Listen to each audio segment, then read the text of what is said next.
nyuma y'urupfu rwa Perezida John Pombe Magufuli, perezida wa gatanu wa Tanzania, washimwe cyane ku mirimo ikomeye yakoze muri iki gihugu ku butegetsi bwe irimo guca ruswa yari yarashinze imizi muri iki gihugu ndetse no gufata ibyemezo byako kanya ibintu bigahita byihuta mu gihugu. Ariko nanone akaba apfuye anengwa cyane n'amahanga kimwe n'imiryango mpuzamahanga mu by'ubuvuzi n'ubuzima ku buryo yitwaye mu kibazo cya COVID-19. Icyorezo bitanabura kugarukwaho ko ari cyo cyamuhitanye. Urupfu rumujyanye n'ubundi mu mpaka nyinshi, abandi batari hehe ngaho niyigaragaze niba atarwaye koko COVID-19 tumubone. Abandi bati Perezida Pombe afite akazi kenshi, ariko bikaba byarangiye noneho binatangajwe ko yapfuye. Imana imuhe uruhuko ridashira. Ariko kuri iyi ngingo runamujyanye mu buryo budatandukanye cyane na Pierre Nkurunziza i Burundi. Ninajua wapo baadhi ya Watanzania hata wameondoka ndani ya nchi na kukimbilia maeneo mengine na kwenda kuchanjwa, na walikochanjwa huku wamekuja huku wametuletea corona ambayo ni ajabu ajabu.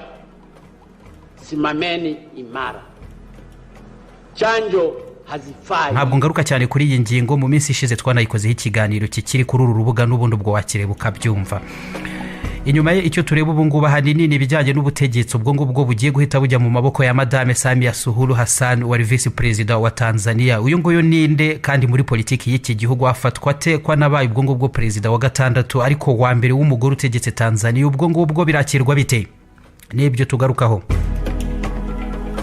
Itegeko nshinga rya Tanzania icyo rivuga nyuma yuko perezida bapfuye cyangwa se ubwo ngubwo hari ikindi cyari cyo cyose cyatuma adakomeza gutegeka igihugu, nuko ubwo ngubwo igikurikiraho nyine ari uko vice president ari uhita arahizwa nk'umukuru w'igihugu mu nzibacyuho ihwana neza n'igihe wari perezida yarasigaje kuri iyo manda. Ibyo biratuma rero vice president Madame Samia Hassan Suluhu ubwo nyine agiye kurahira nka perezida wa Tanzania bikamugira umugore wa mbere nyine ugeze kuri uyu mwanya muri Tanzania ndetse n'uwa kabiri mu karere ka Afrika yose y'uburasirazuba. Si ibyo gusa kandi Madame Suluhu ni nawe wabaye umugore wa mbere n'ubundi wabaye vice president muri Tanzania ubwo yatsindiraga uyu mwanya mu matora yo mu 2015 mu by'ubutegetsi ahangaha muri Tanzania. Ubwo nyine yahise azana neza na nyakwigendera Magufuli mwipa kimwe, umwe ari president undi amwungirije. Madame Samia Hassan Suluhu we yavutse ku itariki 27 z'ukwa mbere mu 1960, n'uwo mu ishyaka Chama cha Mapinduzi rifite ubutegetsi muri Tanzania kuva igihugu kibonye ubwigenge. Reka gato tunagira ibyo tugarukaho kuri iri shyaka CCM Chama cha Mapinduzi, ubwo bishyize no mu Kinyarwanda ubwabyo bivuga ijambo kurindi ishyaka ry'impinduramatwara. Uretse no muri Tanzania niryo shyaka rya kabiri rirambanye ubutegetsi muri Afrika, ni nyuma ya True Whig Party ryo muri Liberia. CCM ririho kuva mu 1977 ryakomotse ku kwihuriza hamwe kwa Tano na Afro Shiraz yahoze ari nayo mashyaka rukumbi yonyine muri Tanzania na Zanzibar. CCM ni ishyaka ry'ubuhangange rikaba ishyaka ry'ingengabitekerezo ya gisosialisti mu buryo bwa Kinyafrika. Ni ishyaka ry'abasaga 25,800 muri Tanzania, ni iry'ubwiganze bukomeye muri iki gihugu. Aho ikirebwa abandi bati rero ubwo CCM ishyize ku butegetsi umugore, ni nako gasongero k'ubuhangange bwaryo riraguye ngo ntabwo bizagera mu 2025 kuko ari nabwo manda izarangira. Amatora aheruka yabaye vuba ahangaha ni mu kwezi kwa 10 k'umwaka ushize, manda yo iracyari yose. Iyi rero abatangiye kumutega iminsi ngo ntabwo izarangira andi mashyaka atajegeje bikomeye CCM ku buryo mu matora azakurikiraho mu 2025 ngo izatakaza ikulu perezida akava mu yandi mashyaka nka Chama cha Demokrasia na Maendeleo Chadema cyangwa se Tanzania Labour Party TLP na Civic United Front. Abatangiye kuvuga ibyo ahanini birumvikana ku ruhande rw'abatavuga rumwe n'ubutegetsi, ku bandi ngo baba banabishingira gusa ku kibazo rusange cy'imyumvire. Imyumvire iri henshi ubwo ngubwo yo kumva ko abagore badashoboye, ariko ngo Madame Suluhu nawe yihariye mu buryo bwe, ku buryo rero ngo bitavugwa ko byanakoroha ko ari usiga CCM ubuhangange bwayo bukandagiwe. Ariko we ninde muri rusange mu by'ubutegetsi muri Tanzania? Madame Suluhu mbere yo kuba ngo bagiye kuba perezida wa Tanzania na mbere yo kuba vice president w'iki gihugu, umwanya n'ubundi na ubwo ngubwo yari yongeye gutsindira mu matora aheruka mu mwaka ushize kuri manda y'imyaka 5. Mbere yaho hose mu bindi yakoze yabaye umudepite mu nteko ahagarariye ibice bya Makunduchi kuva mu 2010 kugera mu 2015, aba n'umunyamabanga wa leta mu biro bya vice president ushinzwe ubumwe. Yabaye ministri kandi mu butegetsi bwa Zanzibar mu bihe bya Amani Karume Suwejo muri politiki ya Tanzania na Zanzibar. Mu mwaka wa 2014 kandi yigeze kuba yongereje ku buyobozi bw'itsinda ryakoze imbanziriza mushinga ivugurura itegeko nshinga rya Tanzania. yize iby'ubutegetsi muri kaminuza ya Nzumbe muri Tanzania n'iby'ubukungu muri kaminuza ya Manchester, abiminuzamo cyane kandi muri Open University muri Tanzania n'ubundi no muri kaminuza ya Southern New Hampshire. Yabaye n'umukozi kandi wa programu y'ibiribwa ya l'ONU WFP kuva mu 1992 kugera mu 1994. Ibya politiki byo Madame Suluhu abirimo kuva mu mwaka w'ibihumbi 2000. Perezida ubwongo bwa gatandatu wa Tanzania ni uwa mbere mu bagore utegetse iki gihugu, yashakanye na Bwana Hadith Ameir. Uyu ubu ngubu ni umuhinzi w'umwuga wibereye mu zabukuru. Bafite abana 4, umwe muri bo ni umukobwa akaba n'uwa kabiri mu bo babyaye. Mwanu Hadith Ameir ni umudepite mu nteko ishinga amategeko ya Zanzibar. Madame Suluhu namara kurahirira kuba perezida wa Tanzania, ubwo noneho ni nawe ugomba gutangaza izina rya vice perezida mushya nyuma yo kumvikana nabo mu ishyaka rye Chama cha Mapinduzi. Noneho nabyo bikemezwa n'inteko mu matora aho mu nteko, ku buryo vice perezida watanzwe nawe atajya munsi y'amajwi 50.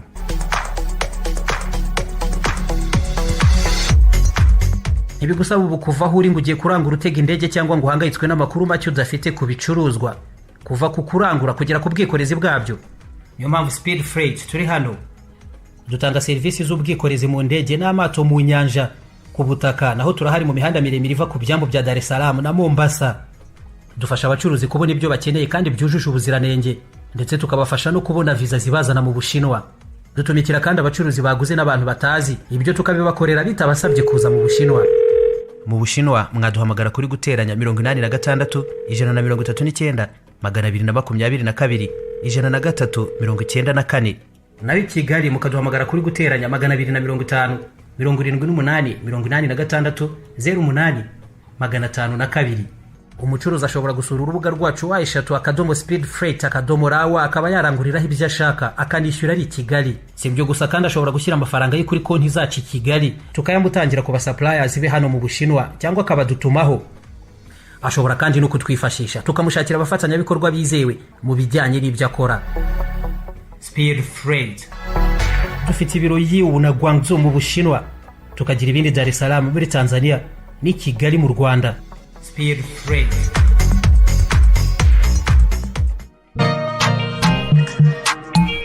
Twese duharanire kugira umubiri ufite ubudahangarwa. Ibyo ni ibigerwaho turya indyo yuzuye ikungahaye kandi ku ntungamubiri zose. Nta kiribwa na kimwe cyakugeza kuri urwo rwego kuruta spirulina. Niyo mpamvu ikigo HFC Limited cyahisemo guhinga no gutunganya spirulina kugira ngo abanyarwanda twese tuyibone mu buryo bwizewe kandi butworoheye. Mu ntungamubiri ziboneka muri spirulina twavugamo ibyubaka umubiri ku kigero kiri hagati ya 50 na 70%, ibivumbikisho ndetse na acid ituruka mu bivumbikisho fatty acids biri ku kigero cy'amagarama 3 muri garama 100 z'ifu ya spirulina. Hakabamo ibitera imbaraga nabyo ku kigero cy'amagarama za vitamini ndetse n'imyunyungugu, hakaza n'ibikatsi fibers ndetse n'ibindi. Spirulina ikiribwa n'ikinyobwa mu buryo bwihariye. Nk'ubwo bitunga umubiri cyangwa proteine biboneka mu magarama 100 gusa ya spirulina bingana n'ibiboneka muri garama 500 zose z'inyama.